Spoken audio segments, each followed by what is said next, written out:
All right, so we're on Unit 8, which is about quadratics, and we're going to be talking about quadratic transformations. Hey. I need to.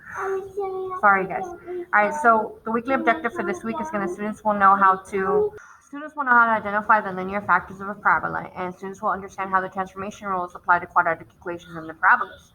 Students will be able to find the linear factors of any quadratic equation and describe the effects of the transformation rules on a graph and a quadratic equation. So here we're going to start with a review, a warm-up. So this is you doing it on your own and coming back. And my axis of symmetry should be the vertical line that goes straight through. So I'd be at x equals -1. So we should x equals -1. The vertex will be the middle of the curve, which is -1 and -4. Okay. The x-intercepts. We have one at -3 and we have one at a +1. -3 and 1, 0. Okay, the y-intercept is right here at -3. It's a minimum because everybody else is bigger than it. Remember, if it opens up, then it's minimum. How many solutions does it have, or roots? It has 2. So you could say x equals -3 and x equals 1. I'm sorry. Okay. All right, let me pause this here. All right, so this is transformation function that we used back in the fall semester. So what I want you to do is try to match up what you remember, okay? Hopefully you guys remember some. A is going to be the one that is going to reflect vertically because it's on the outside. And it also reflects over the x-axis, okay? You have the letter B. The letter B is in the inside, so this is going to move horizontally. And it's also going to reflect over the y-axis. C is in the inside, so it's going to be moving horizontally, which is translate right or left. And then the letter D, we don't have that much room for it, so we'll move it here. It is going to be the one that's outside, so it's vertical transformation of up and down. Let's practice with each one of the letters. So first we're going to start with A because it's on the outside. Put it back. Sorry. Okay, notice that these equations are not in f of x, so basically it would have been like y equals -x squared, y equals 1/5 x squared, y equals -5x squared. And then sometimes they will have f of x. All right, the A, if it is negative, then it's going to make the parabola reflect over the x-axis. If it's greater than 1, then ignore the negative sign and it is going to vertically stretch the parabola. If it is less than 1 but greater than 0, ignore the negative sign again, and it's going to be a vertically compressed, okay? It's going to vertically compress the parabola, right?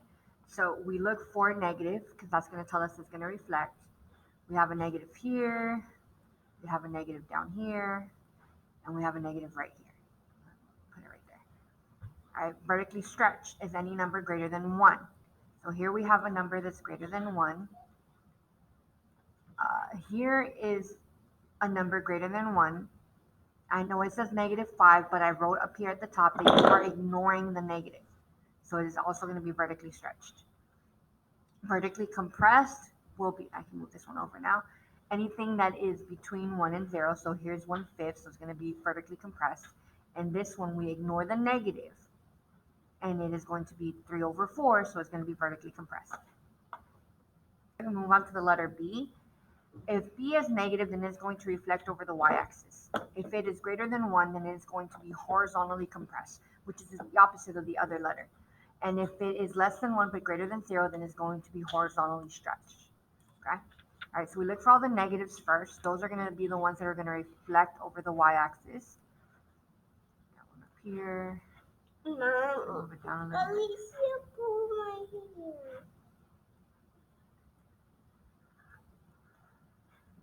We're going to move this one over here. Nope, that's it. Only need 2 negatives. All right, then we're going to look for the numbers that are bigger than 5, then 1. They're going to be horizontally compressed. So bigger than 1, horizontally compressed. This one's negative, but we ignore the negative sign and it's going to be horizontally compressed. All the other numbers that are less than 1 and greater than 0 will be um, horizontally stretched. Okay, notice the fit. Right. Notice I can't put it right. There you go. All right, so all we're doing is just matching up what the numbers would look like. We're looking at the letter C now, and if it's a plus C inside, if it's a plus in C side, then you're gonna inside, not C side, inside, then it's going to move to the left. If it is a minus C inside, then it will be moving to the right. So it's opposite of what you think. So here's a minus 5. You would think that it would be moving to the left, but it does the opposite and moves to the right. So each one that has a minus sign in the inside is going to move to the right, and those that have a plus sign will be moving to the left. Notice that they have to be inside the parentheses in order to be moving left or right or to be horizontally stretched or compressed. It has to be inside the parentheses. If the number's on the outside, then that's going to be vertical, which brings us to this problem with the D. If the D is a plus D, then it's going to move up. If it's a minus D, it's going to move down. So everywhere we have the minus, we're going to move down.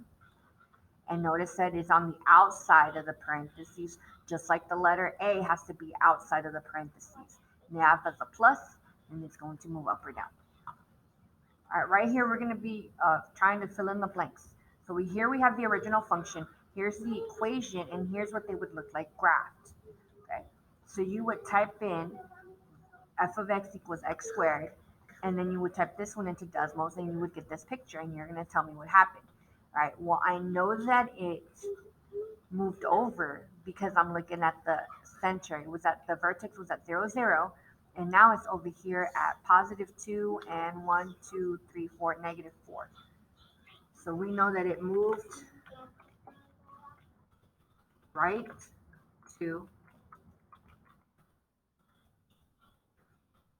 units, and I'll make this a little bit longer so I can fit in here.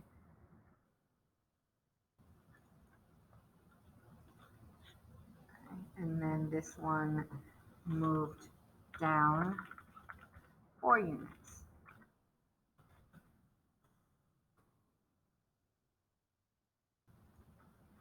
Okay, that's what we're doing.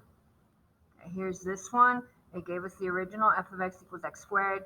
It's translated to the left 5 units and vertically stretched by a scale factor of 2. So remember, vertically stretched means it's going to be on the outside of the parentheses. So we're going to say f of x. Oh, it wants written in terms of x. So x squared. Right?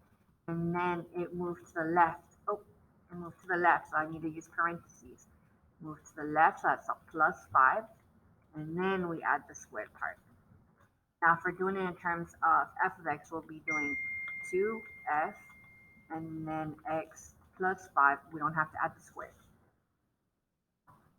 Okay, right here, we're going to match the equations to the right thing. So it said it was translated 4 units to the left. So to the left, I should be having a plus 4 inside the parentheses. All right, plus 4 inside the parentheses. All right, it said that it was reflected across the x-axis, so that means that the negative has to be outside of the parentheses, and it has to be down, so it has to be a minus 4 on the outside. And here it goes, negative and then minus 4. The function is translated 1 unit down, so I should have a minus 1 outside of the parentheses. Here we go. It was reflected across the y-axis, so the negative should be inside, and it's translating up too, so it should be a plus on the outside of the parentheses. So we got this one here.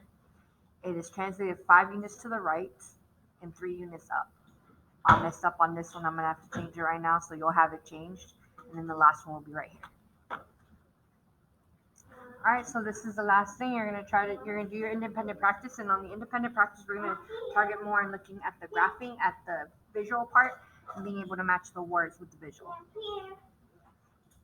right, and then you have a checkpoint after that.